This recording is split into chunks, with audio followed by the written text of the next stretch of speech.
everybody, welcome back to We Are Wool People. My name's Ailsa and on this channel we talk about knitting.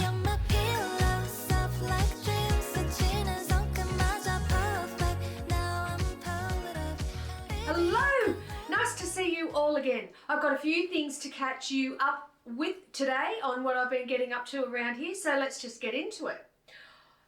All of my whips, let me start with what am I wearing? I'm wearing my Sari Nordland Poetry Up sweater that I knitted about this time last year. I knitted this in one strand of Bendigo Woolen Mill Luxury in the colour Ghost, which I think is their best colour, and held together with a strand of Suri alpaca silk on black wattle fibres in the colour, I don't know, Cloud or something. Beautiful knit, really enjoyed it. If you want to know more about that process, I'll link to the video that I made about it last year. But in the meantime, let's just get into what's been happening around here. How is everybody going planning their lace knitting project / yarn for the lace knit along that I'm hosting in July? If you want to be involved in that project, in that knit along, I've created a Ravelry page for We Are Wool People. I was going to use an old page and resurrected it under a new name, but it already had quite a few members and I didn't want to hijack them and make them join a different group that they didn't know about, you know what I mean? Anyway, so I have started a new group called We Are Wool People, and in that group there's a thread for the lace knit along. Yeah, so head on over to that Ravelry group and join it if you would like to.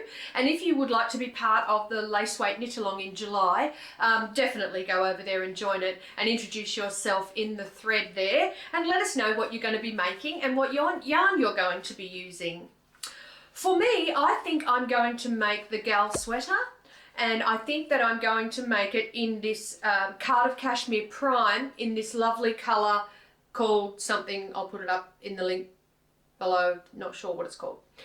It's a beautiful lilac pink colour, and I went halves in a box of this with my friend Donna, who's also using this yarn for the lace weight knit along, and I think she's going to make the Jules Genser, which is the Sandnes Garn pattern. We bought this yarn from Yarnacopia in their Cardiff Cashmere month last month. My collaboration with Cardiff Cashmere is costing me a fortune, but I'm not that mad about that actually, because there's been some beautiful yarns so far. And will I talk about that now? No, I won't, in a minute. First of all, I have a finished object to show you. Here is my Franky sweater made from Sandnes Garn and KOS that I was about to cast on in my last episode. And as you can clearly see, I did in fact cast that on and knitted it to completion in that time. This was a really enjoyable knit. I bought it as a kit from Yarnacopia. Oh, hello. Oh, look what I've got. Oh, come in from next door. Not mine. Come in for a visit. Okay, cutie. You sit there and wait. I'm talking and your mum's going to be looking for you any minute. Going to get interrupted when that thing's owner knocks on the door in a minute. Anyway, listen. Here is my Franky sweater made in Sandnes Garn and KOS. I bought it from a kit from Yarnacopia for the Sandnes Garn drop that was on the month before last, and it's really, really lovely. Will I pop it on? Actually, I will in a minute, but first of all, let me tell you all about this pattern. Oh God, I've got two of them.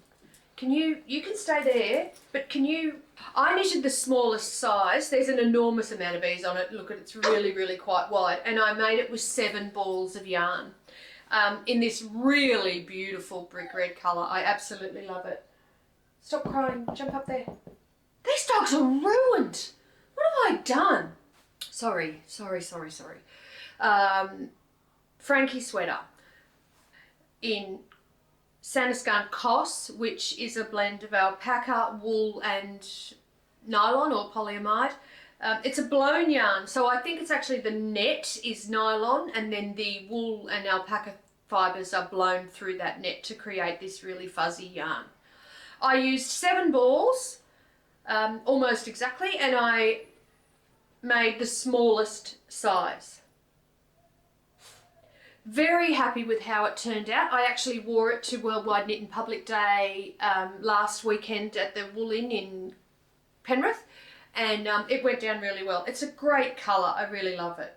But this project was not without its pitfalls, and let me show you what one of the pitfalls was when I turned this jumper inside out. Let's see if you can guess what the problem was when I turn it inside out and show you. Every single one of these ends on this project that are dangling there for your enjoyment was a factory knot in the yarn. Do you want to know how many there were? 1, 2, 3, 4, 5, 6, 7, 8, 9, 10. Let's 11. Let's say 11, but it was more than that. 7 balls, 11 knots. Now, I don't normally mind finding a knot here and there, but when you get a batch of 7 balls of yarn and every single one of those balls has got at least 1 knot in it, I did think it was a little bit disappointing. Now, maybe I just got a dodgy batch, I don't know. The other thing about this yarn is when I blocked it, it bled a bit. And when I say a bit, it bled like a shark attack in the bath. It really was quite distressing. And I've now blocked this sweater I've now washed this sweater rather about 4 times in a combination of Eucalyptus jasmine, oh my god, absolutely beautiful.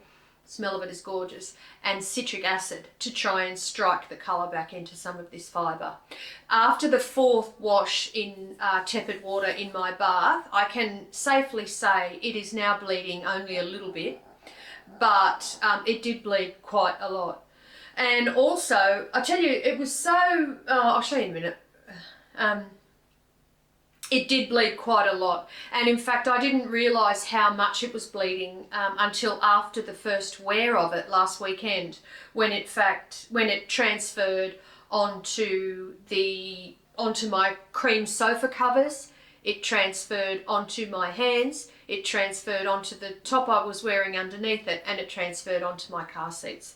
All of which I have been able to successfully clean, but just be aware that it's possible that some of these vibrant colours in Sandnes Garn and KOS are going to bleed, and it's something you're going to need to manage if you do end up making something with this yarn and then subsequently blocking it.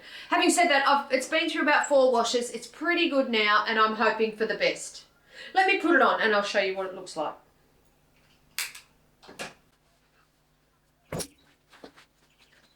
I've got a few, I'll leave these ends in later now that I've showed you all those knots.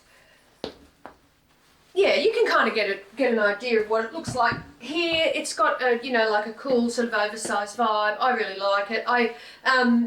There's a lot of ease in it for, I'm about an Australian size 10. I've got a 32-inch bust, I think.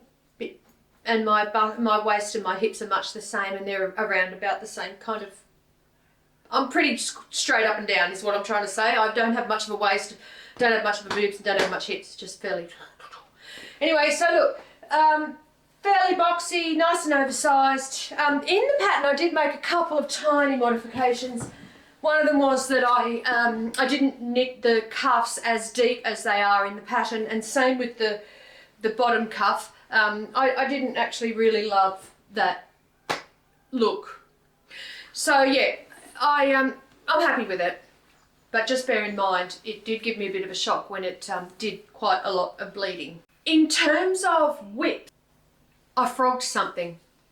I was making a dew scarf with the blue Cardiff Cashmere Prime that I had left over, and I had to restart it a few times because quite early on in the piece I was making a mistake. It was really difficult to go back. The yarn's fuzzy and the pattern is quite involved, and it's a mesh style lace weight pattern, and it does look beautiful, but I really wish it was charted, and it's not charted, it's individual written instructions.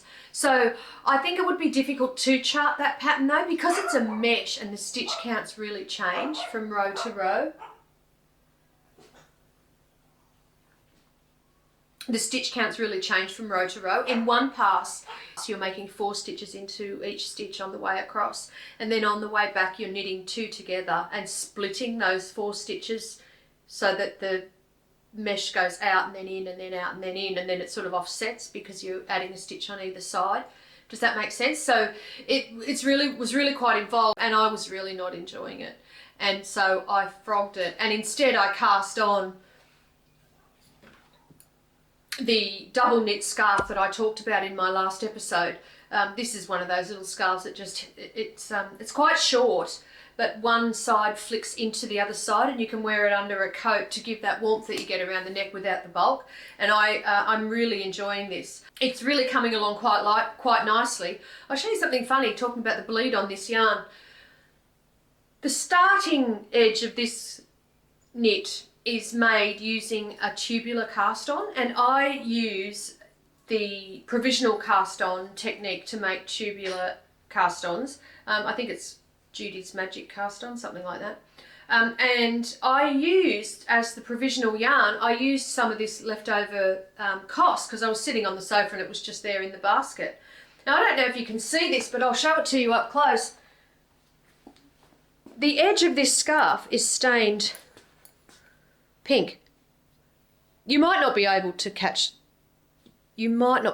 see it. But believe me when I tell you that the edge of this scarf is stained pink. And that is from contact with this yarn dry for about 20 minutes max. It was enough to actually transfer the dye from the yarn that came straight off the ball, so hadn't been washed or anything, onto this other dry yarn. So beware that that is an issue. This thing's coming up really well. What I do is I'm working on another big whip that I'm about to tell you about that's taking up all my focus, and I can't knit on anything else because it's got a real time crunch to it. But when I do get tired of knitting on that other knit, I pick this up and do a few rows. I've been watching Vikings on Netflix. I'll be the only person on earth that had... Hello. I'll be the only person on earth who hasn't seen it. And I'm lucky because it's got a full 6 seasons, and some seasons have got 20 episodes. So, you know, there's a lot of Vikings to be watching while I'm knitting on my big project, which I'll tell you about now. I've probably mentioned to you before, but my dad turns 80 in August, and I wanted to make him a sweater. And I spoke before, I was thinking about making him a halibut sweater because he really likes fishing. But the more I looked at that pattern and the more I looked at the projects, I actually thought that the novelty of it wasn't really me. And also I don't think it was really him either. He goes on a fishing trip every year with his fishing buddies, and I think that this year they're going to be having an 80th birthday party for him. But I think that the halibut sweater, whilst it might have a bit of novelty appeal during that trip away for him, I don't think he would get that much wear out of it in day-to-day life. So I decided to knit him something far more serious.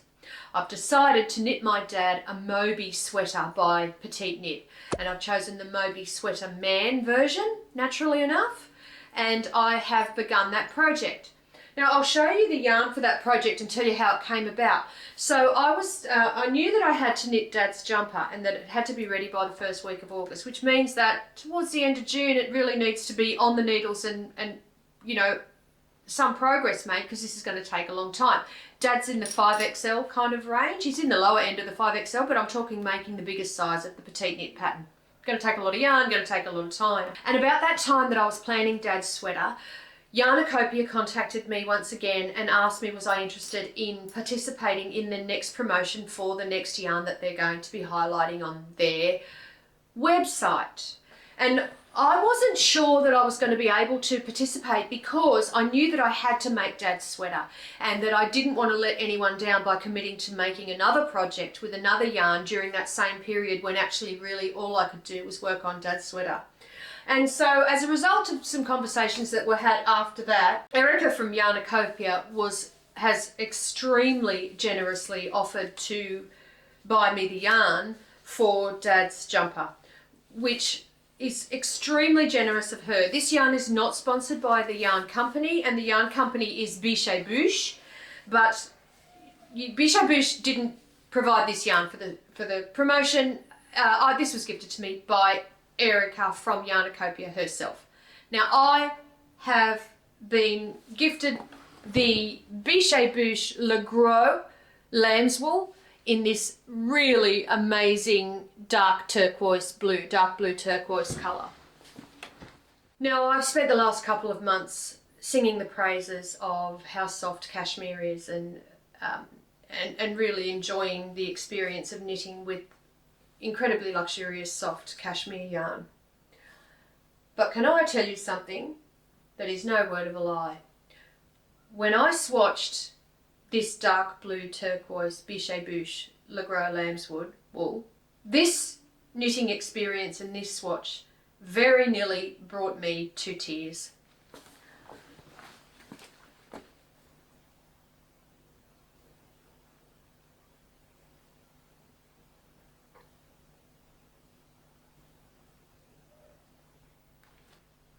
Luxurious yarns are soft because they are luxurious yarns. But let me tell you, when you can take something like the wool off a sheep's back, full of lanolin, full of vegetable matter and poo, wash it and spin it and dye it and turn it into something as glorious as this, to me, that is why we knit. And in a lot of ways, that's probably why I called this channel We Are Wool People and not We Are Cashmere People. This yarn, as it says on the ball band, literally encapsulates the Scottish savoir-faire of their brilliant woolen mills and their incredible expertise in worsted spun woolen yarn. The loftiness of this yarn is magnificent. It's not soft, but it's not about soft. The stitch definition is beyond belief. And it's not scratchy either. And I wouldn't call it rustic. It's not something that I would say was a rustic yarn. To me, rustic tends to mean that it's quite primitive. And this is the furthest thing from that. This is an absolute joy to knit. I can't believe how much I love it. Imagine a Shetland style yarn with the toothiness and the stickiness that you need in order to give yourself that beautiful, almost felted texture, but in a bulky, or in an Aran weight or in a 10 ply kind of weight. And then imagine the most beautiful, saturated and yet not garish, dark blue, turquoise leaning tweed colour. And that's what you have here. This is magnificent. And enough raving about Le Gros lamb's wool from Buches, which that could be one of the most beautiful yarns I've ever seen. Let me show you the progress on my project. Why is this so heavy? I don't know. Oh, I know. It's got lots of stuff in it, that's why. Put that in it. I've made the back yoke trapezoid sort of shape. And then I've picked up along the left shoulder rather, and knitted the beginnings of the left shoulder part that comes down here. And I've also picked up and started on the right hand side one here. The way the pattern is constructed is you knit the trapezoid across the back, you pick up across one shoulder, knit forward to about here, like not very far, just to where the neckline is going to join in the round, and then you do the same on the other side. And then you cast on across the front and then knit down until you get to a point where the pattern wants you to join at the armhole. I did notice there's some technical issues with the pattern. It's not incorrect or anything, but it is quite a difficult pattern to follow. The wording on this pattern is not amazing, and I certainly would not recommend this as anyone's first textured knit garment unless you were prepared to do quite a lot of research and nutting it out for yourself. Now, I don't necessarily think that it's Petite Knit's responsibility to be both your pattern designer and your knitting instructor. You know, I think that there is an element of personal responsibility involved when you decide to knit a pattern, that you are prepared to find out for yourself how to do some elements of the pattern. There's nothing in this pattern that she doesn't explain how to do, but there are some techniques that she is quite rudimentary in her explanation, and I think maybe some knitters were expecting there to be more detailed or more hand-holding going on. I haven't had too much trouble with it, but I have had the luxury of being able to refer to many very helpful Ravelry projects, particularly the one by Nee Knits. Her project page on Ravelry is extremely useful, although she's left-handed, so she had to explain how to do the charts and how to do all that knitting left-handed. But let me show you to you up close, just to give you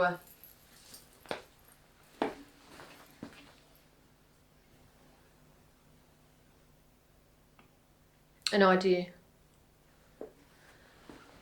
Now, this project is working up quite quickly on the 4mm needles, and I'm meeting what I think is pretty close to gauge with the 4mm needle, which is really interesting because I always have to go down a needle size, and I'm meeting gauge with this. But I think the yarn that I'm using is slightly thicker than the DK weight that the pattern calls for, because the yarn ball band recommends a bigger needle than the needle that I'm using here. But I'm very happy with the fabric, and I think it's coming out quite well.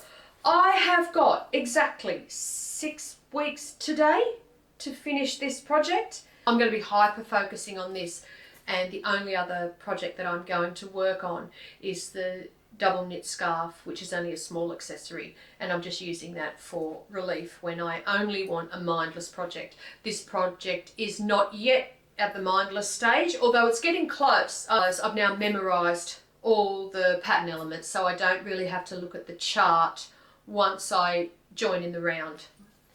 So that'll be good. I've been sitting here the whole time after I put this red jumper on without my glasses on, and I literally can't see a thing. Oh, way better. Now, I've got one small acquisition to show you before I let you go, and that is very heavily inspired or influenced by Tash from Mostly Knitting's Amy Slipover. I have bought a kit in Sandnes Garn to make myself an Amy Slipover, and I bought the Sandnes Garn Sunday in this colour Bristol Black, and to match with that I bought the Tin Silk Mohair, the Sandnes Garn Tin Silk Mohair in black. But when they arrived, I wasn't that keen on how they matched together. Now, under this artificial light here today, that they all look fairly inky black, but if I show them to you up close, you can actually see the Bristol Black's quite a brown black, and the Tin Silk Mohair is black. And together I wasn't massively keen on how they worked, you know, how they were pairing, which now leaves me with 4 balls of black Tin Silk Mohair without a project to work on, and that stresses me out a bit, but it is what it is. So when I was at the Woollen last Saturday for Worldwide Knit in Public Day, Anita showed me this new silk mohair yarn that she's received from Prestige Yarns, and it's called Mozetta, and it's kid mohair and silk. This is a really fluffy one. Can you see how much halo there is on that? It's in a more of a charcoal grey, and the central thread in this, which is the silk, is still quite white, so it's very silvery. It's really pretty, and I think that it actually goes a bit better with the Bristol black yarn. And I think that that might be a better combination. So when I finish the double knit scarf, I probably will cast on the Amy Slipover, hoping that won't take too long, because as I said, my main focus for the next month has to be on my dad's jumper. So apart from finishing my Franky and working on those two other projects, I haven't done much knitting on any of my other whips. I have been doing a little bit of sewing. I'm making a pair of trousers that are actually beyond my ability, and I'm also making a quilt, making an attempt to make a quilt, which also is a little bit beyond my current sewing ability. You've got to extend yourself, otherwise you'll never learn anything, will you? So that's what I'm trying to do. A couple of months ago, I did a pattern giveaway on this channel, and I got an email a few weeks ago from the person who won that, and I gifted her a crochet pattern. Anyway, she sent me a photo of the project that she made with the pattern that I gifted her, and she put it in her local show, and it won Best in Show for the knitting and crochet category. Isn't that fantastic? So I'll put a picture up and you can see what she made. And say congratulations to her in the comments below, because I was so chuffed to see that. It was really heartwarming. I loved it. So yeah, have a look at what A McD made from the pattern that was gifted from being a part of this community and a part of this channel. And in the comments below, if you wouldn't mind, duck in there and say congratulations to her. I'm sure she'll love that. And yeah, I just thought I'd share that with you because I thought that was really nice. So that's it. Thank you so much for watching. I really appreciate your time, and I love hanging out with you guys, and I will see you next time. Bye.